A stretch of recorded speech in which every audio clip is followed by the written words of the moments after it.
everybody. So we're doing a slightly different setup. We're set up in the corner of the office today on my mama's beautiful, very old antique dresser, which we're going to be very careful with. But it's kind of floating around here until I get it taken back to her. So I thought I would use it as a table today. And I know the lighting is a little funny, so hang in there. We're getting there. Everything is a work in progress. Anyway, today's video is about the Amaryllis that I planted around Christmas. So let me get them all over here.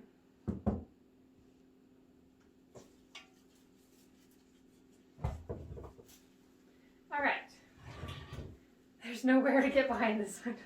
So this is the one that we planted out on the wagon before Christmas. This would have been about in November, late November, I think. I'll have to look. It's either late November or early December. But it is clearly all done. It's actually been neglected. I can see that I let it dry out way too much. It's been a really busy couple of weeks. But I honestly didn't know what to do with them. So I had to look it up. And I'm going to link Garden Answers video underneath this video because she gives a really good explanation of how to deal with your amaryllis bulbs after they're done blooming. But this is the one that we planted for Christmas gifts. I have two of them here. And I actually went ahead and I was in Walmart and I saw that they had a whole bunch of extra really cheap amaryllis bulbs. So I planted the ones I gave up for Christmas, gave to my mom, sister-in-law, all those wonderful people. I planted them in mason jars instead of the tall glass cylinders because I didn't have enough matching glass cylinders to give to everybody. So I planted these two for a video and I decided to keep them. As you can see, one is not doing well and one is almost already done blooming, which is positively gorgeous. I love the white and it's almost a double. Whereas this one, when it was blooming out, it was just kind of a singles. But this one's got all these beautiful extra petals and they really sparkle in the sunlight. I don't know, I've never seen a plant that really sparkled quite like this. But anyway, this one has a couple of dead blooms that we're going to take care of and it needs water. This one we're going to take a closer look at and see what its issue is. I'm thinking it might be rotting. And then this one we're going to actually cut back and replant and fertilize. So we're going to start. We'll start with the easy one. Okay, so as you can see on the back here, we have some drooping blooms and some dead leaves. So basically what I'm going to do is I'm just going to go in here and I'm just going to pull these dead ones off so they look like this. I'm going to take what I have is kitchen snips, but you can use, as long as you're using something sharp and clean, you can use your garden snips or hair scissors, whatever. I'm just going to cut it off. Simple as that. So I've got one here that's coming into bloom, this one's coming into bloom, and three that are already blooming. So what I'm going to do, because this one does need water, and I see that the glass cylinders didn't work nearly as well as like this. I have no idea why. Maybe not quite enough airflow would be my guess, because some of the roots are growing mold down here. So I'm not sure what the difference was, but that's why I'm really excited about using these glass canisters, because you can see the root system. You can see when they need water. I have a little bit of water here with some Miracle-Gro in it, and I'm going to go ahead and fertilize this one and this one. Not this one until I troubleshoot it. And fertilizing your amaryllis bulbs is not usually something they recommend, but seeing as how I don't have mine planted in soil, they are not getting any kind of nutrition at all. So I figured, you know, they could probably use at least one round. So I mixed it quite weak. It's 1/4 of a teaspoon to 2 gallon or half a gallon of water. Yeah, I do believe that's correct. This is a little weaker than that. So I'm just going to add just a little bit of this to this, and then I'll top it off with extra water that's not fertilized later. But that's just touching the bottom of the roots. It's not even touching the bottom of the bulb. So there's that one. All right, now for this one, we're going to do a little deconstructive surgery here.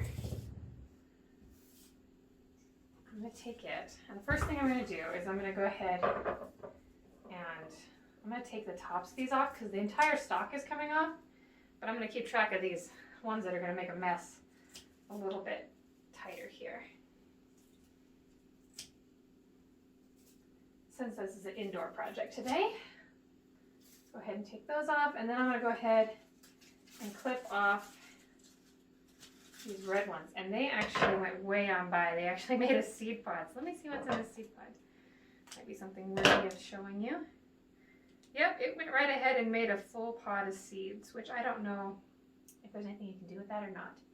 But you should have clipped them for your Amaryllis bulb's health long before they put all the energy into making seed pods. There we go. Got rid of all the troublesome tops here. And I let this one dry out completely for this project because I didn't want there to be any water involved at all.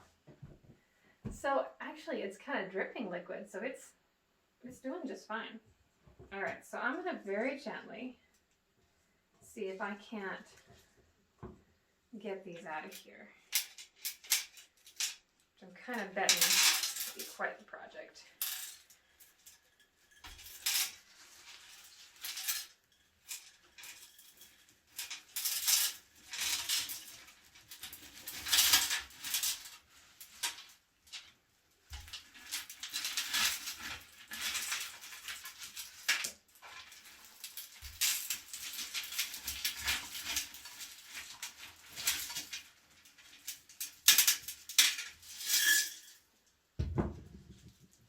Look at that, that is so cool.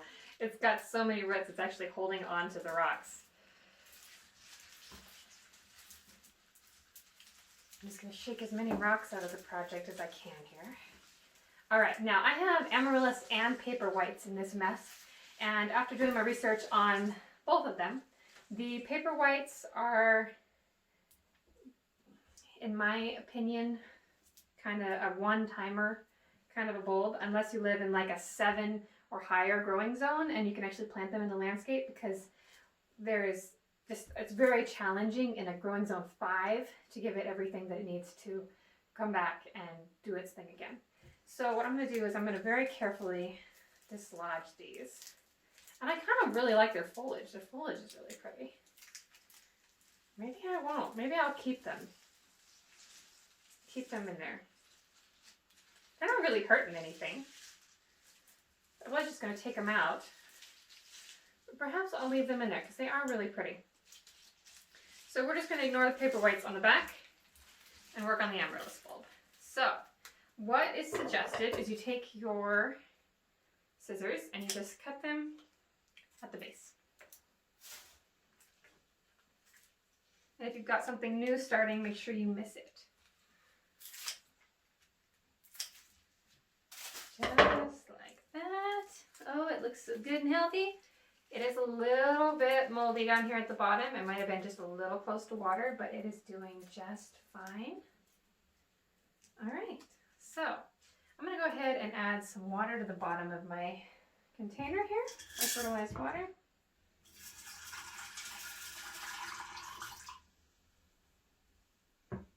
And I'm going to put these back in here. Very, very gently.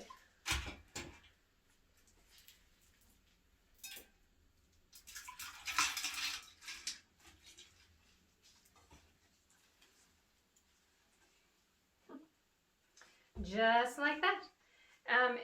And my original plan was to take the paper whites out and possibly do this container up with tulips, which I might do yet. I'm just not quite ready to do that yet.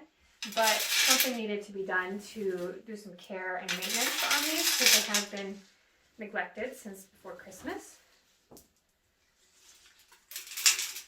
If you're going to try to make your Amaryllis bulb grow again, it is possible, especially if you're in a higher growing zone, something warmer. But not in my growing zone. It's quite challenging without a lot of extra special care and knowledge, which I'm not even going to pretend that I know all the ins and outs of because I don't. I've never done it. So again, Garden Answer will fill in all those gaps for you. But the general gist of Amaryllis bulbs is you'll cut them back so that they're not using all of their energy to try to go again. And then you keep them warm and sunny and let them start to grow again until I think it was right around September. And then you'll need to give them a dark time.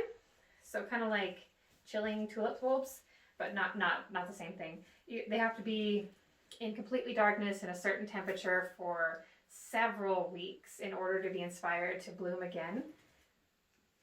Interesting plant. And then you bring them out and they have to have so many weeks in order to bloom around Christmas. So it's quite the scheduled process, and I happen to know that I do not have that perfect space like a basement or a closet or under the stairs or something like that where it's the right temperature and won't get any sunlight for several weeks. That's just not something I have around my house here. So they're kind of a one and done time plant for me, but I am enjoying their foliage. I'm going to give them the fertilizer and see what happens. So there, we've got another happy, better off plant. I'm not even going to add any more water to that because it is doing just fine. Okay, so we're going to set that one back over here on this shelf until it is time to plant that up with tulips. So let me just roll my rocks up there and let's troubleshoot this situation, which has some water in the bottom, so we're going to be kind of careful. I'm going to lift this out of here and see what the problem is. All right. The problem is that he is much too wet. Whether it's not warm enough in here or if he's not getting enough sunlight, yep, he is just rotting off. His roots are rotting. The bulb is, if I stick my finger in the bottom of the bulb, it does come to a hard spot. So there might be some hope for him yet, especially since I can see 1, 2 healthy roots, possibly a third one starting here, but these are rotted, these are dead. So I'm just very carefully pulling off anything that wants to be free here, anything rotten.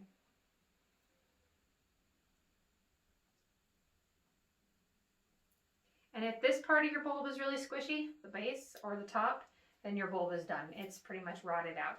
But this one is really firm still, even though it's got some, it's losing some of its edges because it is just too wet. But I think we caught it in time to save it. All right. So what I'm gonna do here, because this needs aggressively cleaned, is I'm stuck behind a dresser. Thank you. I've got myself cornered.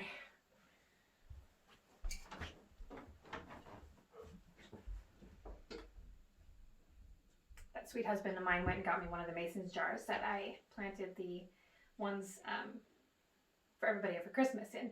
It's something like this. It actually was exactly like this. I bought a box of them, so I have several. Anyway, I'm going to take some of the rocks out of the bottom of this. Not any water if I can help it.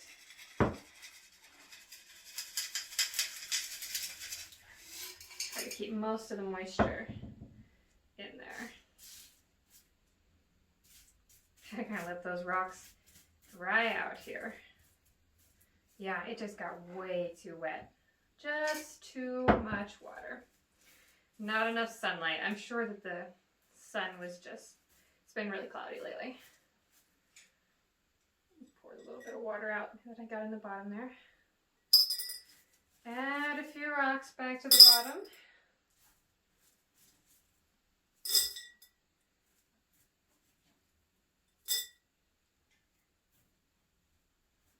I'm not going to bother with putting too many rocks in the bottom because it's going to have to be pulled out of there again.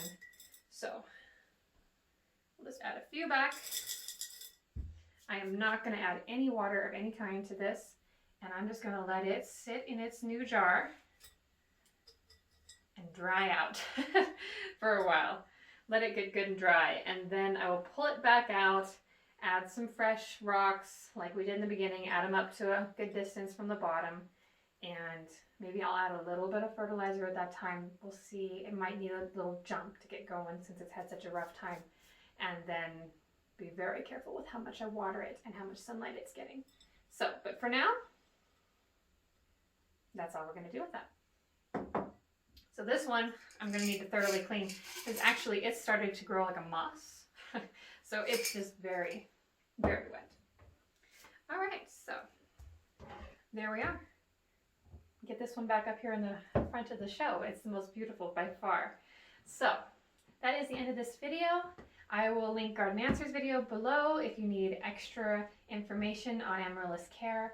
This is just kind of an update on my Amaryllis, and I hope you like our videos. Please like, share, subscribe, comment. All those things help my videos to get out to more people and our channel to grow, and I will see you in the next video. Bye.